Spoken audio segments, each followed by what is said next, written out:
Vou resolver esse problema aqui, LeetCode 2601, Prime Subtraction Operation. No problema é dito que você tem um array zero indexado de tamanho n e você deseja realizar a seguinte operação, que seria escolher um elemento da posição i que você não tinha escolhido anteriormente, e aí você pega um número primo, p, estritamente menor do que esse elemento, e subtrai p do elemento que você escolheu. No final, você vai realizar essa operação e para os valores que tem dentro desse array, e você deve verificar se após realizar essas operações, se o array ele é decrescente, estritamente decrescente. Eu vou mostrar aqui um exemplo para ficar mais claro. Então, a primeira pergunta que a gente tem que fazer é: esse array é um array estritamente decrescente?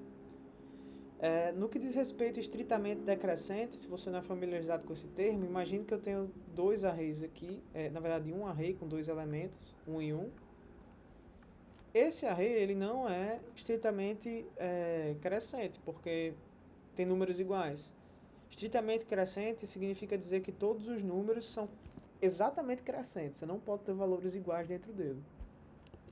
Então, voltando, esse array aqui, ele não é um array crescente, nem muito menos estritamente crescente. Porque a gente começa com um valor baixo, 4, logo em seguida a gente tem um valor alto, 9, e depois tem um valor baixo de novo, que é o 6. Então, reparem que a gente tem um máximo local aqui. Depois a gente tem outro máximo aqui. Então, isso significa que esse array aqui ele não é crescente. Para resolver isso, a gente precisa, de alguma forma, subtrair um número primo desse 9 aqui e de algum outro número, se necessário, para resolver esse problema. Eu sugiro, para resolver esse tipo de problema, a gente ignorar a restrição de ser um número primo por enquanto. Porque eu acredito que essa restrição de ser um número primo só torna o problema desnecessariamente mais complicado do que ele na verdade é.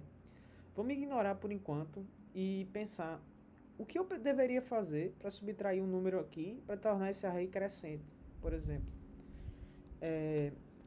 Que número eu devo subtrair desse 9 para fazer com que esse 9, essa diferença, perdão, ela seja menor do que 6, que é o número posterior.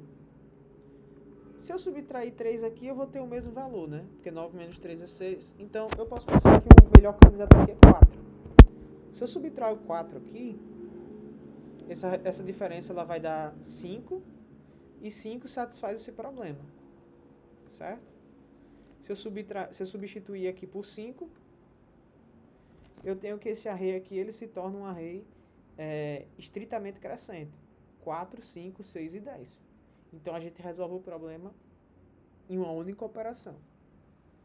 Se a gente extinguir a regra de que nós temos números primos. Dado que você percebeu que, sem considerar números primos, o problema pode ser resolvido de maneira um tanto quanto simples, como você faria para escolher o número primo aqui? Repare que nessa abordagem que eu fiz aqui, eu escolhi o menor número possível, né? Então, será que se a gente utilizar a abordagem de escolher o menor número primo possível, isso também vai resolver o problema? Bom, em alguns casos sim, e são os casos que a gente vai retornar true, e em alguns casos não, que são os casos que a gente vai retornar false. Então, o que a gente tem que fazer é pegar esse array, calcular essa diferença e gerar um número primo que seja maior ou igual a essa diferença aqui. Então, nesse caso aqui, se eu pegar um número primo que seja maior ou igual a 5, eu vou resolver o problema. Então, a gente consegue resolver esse problema de maneira bem simples. Se vocês olharem para a restrição do problema, vocês vão ver que a quantidade de números não é tão grande assim. O tamanho do array vai de 1 a 1000, então a gente pode simplesmente sair escolhendo números de um valor mínimo até um valor máximo, um por um, e testando se é primo ou não. A gente poderia tentar otimizar com cache, mas nesse caso o cache nem vai fazer tanta diferença, porque se vocês olharem bem, o tamanho do array é pequeno, então pouco importa. E os valores do próprio array são pequenos, então a gente não vai ter tantas possibilidades assim. Então, tendo isso em mente, o que eu vou fazer aqui agora vai ser o seguinte. Eu vou começar a percorrer esse array da direita para a esquerda. E aí eu vou verificar se esse elemento aqui é maior do que o elemento da esquerda. Se isso acontecer, estamos bem. Mas no caso que o elemento atual ele for menor do que o elemento da esquerda, então o que eu preciso fazer é pegar o elemento atual, que nesse caso é 6, e montar essa regra. Eu preciso encontrar um número que, subtraído do meu elemento anterior, satisfaça essa equação. Em outras palavras, se eu for aqui rapidamente, eu consigo ver que se eu fizer menos... é porque ele está criando um bullet point aqui. Deixa eu ver se eu mexendo aqui um pouco. Se eu fizer essa diferença aqui, né? Vocês vão ver que eu vou ter algo assim. Passando 9 para a direita, eu vou ter 6 menos 9. Certo? Aqui eu tenho esse negativo aqui, né? Esse menos 1, porque o x está negativo desse lado de cá. Eu não tenho como colocar um menos, porque ele cria um bullet point. Limitações da ferramenta. Com isso eu vou ter que x tem que ser maior do que 3. Em outras palavras, eu só quero resolver essa equação. E se eu substituir, né, pelos valores, eu vou querer que x tem que ser maior do que nans i menos nans i menos 1. Na verdade, isso aqui está errado, né? É nans i menos 1 menos nans i. E aí, eu posso resolver esse problema bem simplesmente. Eu só vou colar isso aqui para não me atrapalhar. Eu vou começar do final do array.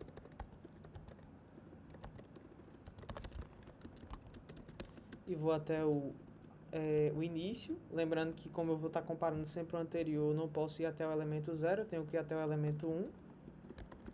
E aí eu verifico se nans i for menor ou igual a nans i menos 1, eu preciso gerar um primo.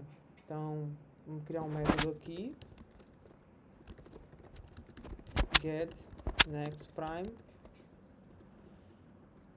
Isso vai gerar um número. Esse número gerado, se ele for um número válido, ou seja, se o prime number for diferente de menos 1, então quando for inválido eu retorno menos 1, eu realizo alguma operação. Quando ele for igual a menos 1, eu retorno falso. Então aqui eu vou colocar igual a menos 1, senão eu faço nans i menos igual prime number. Que na verdade não é nans i, né? É nans i menos 1. Porque se fosse nans i, eu ia estar subtraindo do maior valor, né? Por exemplo, aqui, voltando para o nosso exemplo, eu quero subtrair do 9, que é o menos 1, e não do 6, que é o i. Só para deixar claro. Com isso, eu vou criar esse método getPrimeNumber.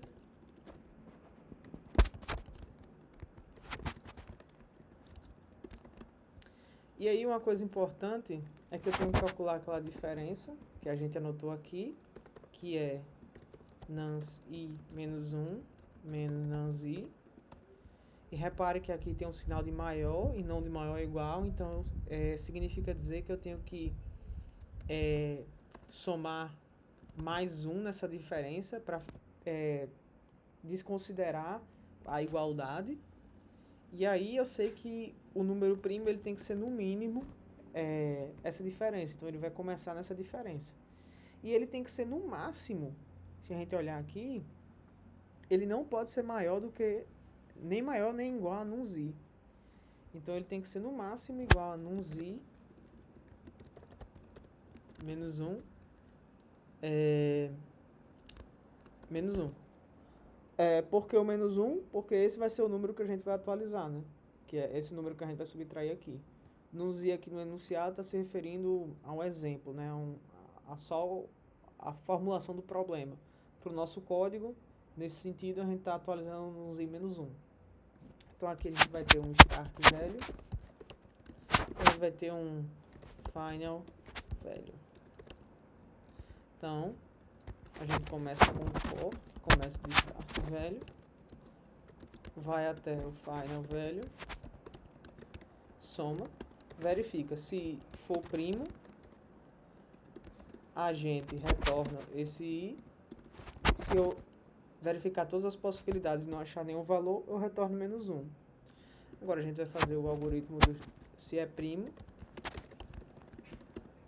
Então eu vou receber um número.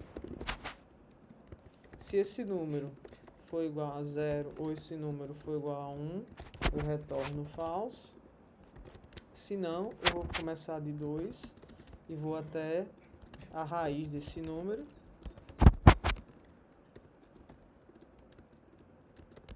E vou somar mais um. Eu vou ver todas as possibilidades de números primos. Vou ver todas as possibilidades de divisores, perdão.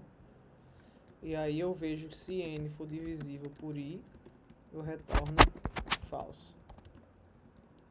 Se não, eu retorno verdadeiro. Com isso, no final aqui, eu retorno true se eu percorri todos os elementos e nenhum desses valores gerou um número primo inválido. Então vamos ver aqui, certo? Se eu submeter aqui, deve dar certo.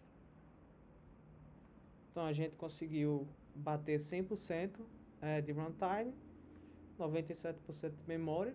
É sempre possível otimizar um pouco essa memória. Eu poderia, por exemplo, aqui mudar algum desses métodos para ser inline, né, e fora da classe, por exemplo, assim.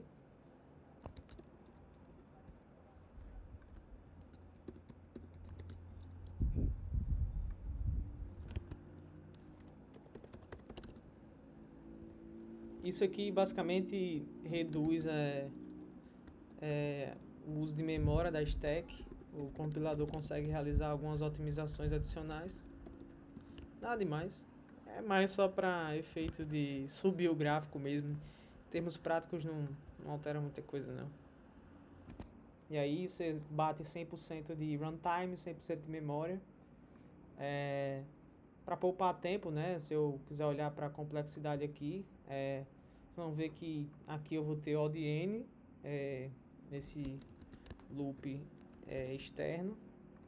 E aqui dentro do loop interno, né, a gente vai ter um getPrime que percorre os valores e um isPrime que vai até a raiz.